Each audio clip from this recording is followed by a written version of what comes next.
పరామర్శలు చేశారు. ఇప్పుడు జనాలు ఇల్లు గుర్తొచ్చినాయి. లేదు మనం వెళ్ళాల్సింది జైలు కాదు ఇల్లు అని చెప్పేసి ఇవాళ డిసైడ్ అయిపోయి జనం దగ్గరికి వద్దాం అనుకొని ఓ బ్రహ్మాండమైన అసైన్మెంట్ బుక్ రాసుకొని అవన్నీ వచ్చి నిన్న చెప్పారు ఆయన. మీరు ఇంతకుముందు సంవత్సరం మీకు ఎంత వచ్చింది, ఇప్పుడు ఎంత నష్టపోయారు, ఇవన్నీ లెక్కలేండి అని. మీరు వాళ్ళకి లెక్కలు చెప్పడానికి వెళ్తున్నారా, లేకపోతే వాళ్ళ బాధలు తీర్చడానికి వెళ్తున్నారా? నమస్తే అండి వాసుదేవన్ గారు, మీకు తోటి ప్యానలిస్టులకి 990 వీక్షకులందరికీ కూడా గుడ్ మార్నింగ్ సార్. సార్ ఇక్కడ మీరు ఒక మాట అన్నారండి, జైలు పరామర్శ అని చెప్పేసి. సార్ ఏదైతే ఒక రాజకీయ పార్టీ పెట్టుకొని ఆ రాజకీయ పార్టీకి చెందిన కార్యకర్తల మీద గాని నాయకుల మీద గాని అధికార పార్టీ దాష్టికంగా దుర్మార్గంగా అక్రమంగా అరెస్టులు చేస్తే వెళ్ళి పరామర్శించే రైట్ రాజ్యాంగం మాకు కల్పించిందా లేదా, దానికి ఒక్కదానికి సమాధానం చెప్పండి సార్. మీ రైట్ ఎవరు క్వశ్చన్ చేయట్లా. ఏడాది పొడుగుతో అదే చేశారు మీరు. నేను చెప్పేది ఇంటర్లో మీరు ఏడాది పొడుగుతో అదే చేశారు మీరు. సార్ సార్ ఒక మాట చెప్తాను సార్, హనీమూన్ పీరియడ్ ఏదైనా ప్రభుత్వం వచ్చిన తర్వాత వాళ్ళకి 6 నెలలు మినిమం సమయం ఇవ్వాలి, ఇచ్చాం. ఏడాది ఇచ్చాం.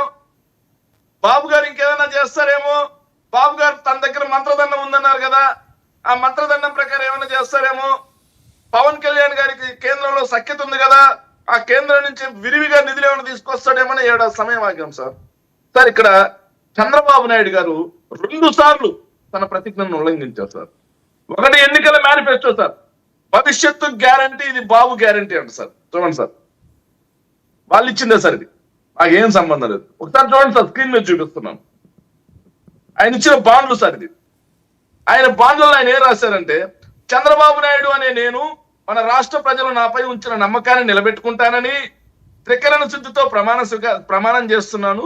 2024లో టీడీపీ అధికారంలోకి వచ్చాక భవిష్యత్తుకు గ్యారంటీలోని వాగ్దానాలను ఎటువంటి వివక్ష లేకుండా నిబంధనలు విధించకుండా, సార్ వినండి, వివక్ష లేకుండా నిబంధనలు విధించకుండా కోతలు విధించకుండా అమలు చేయడంతో పాటు మన రాష్ట్ర అభివృద్ధికి పురోగతికి పునరంకితం అవుతామని ప్రతిజ్ఞ చేస్తున్నాను అని చెప్పేసి ఒక ఇండ్లు, ఆ ఇంట్లో వాళ్ళ ఫోన్ నెంబర్ అన్ని ఉంటాయి సార్. కింద వాళ్ళకి మళ్ళీ రాస్తారు సార్, ఆడబిడ్డని ఇది 1500 కింద అంట సార్. వాళ్ళ ఇంట్లో 5 మంది ఉన్నారు అంట సార్. వాళ్ళ ఇంట్లో ఒక ఇంట్లో 5 మంది ఆడబిడ్డలు 18 సంవత్సరాలు దాటిన వాళ్ళు ఉన్నారు సార్. 18,000 కింద ఇంటూ 500 ఎంత వస్తుంది మీకు? నెక్స్ట్ ఇంకేం రాశారంటే, తల్లికి వందనం 15,000 కింద మీ ఇంట్లో ఎంతమంది పిల్లలు ఉన్నారు ఇంత వస్తుంది. అన్నదాత సుఖీ బాబా 20,000 కింద మీ ఇంట్లో ఎంతమంది ఉన్నారు ఎంత వస్తుంది.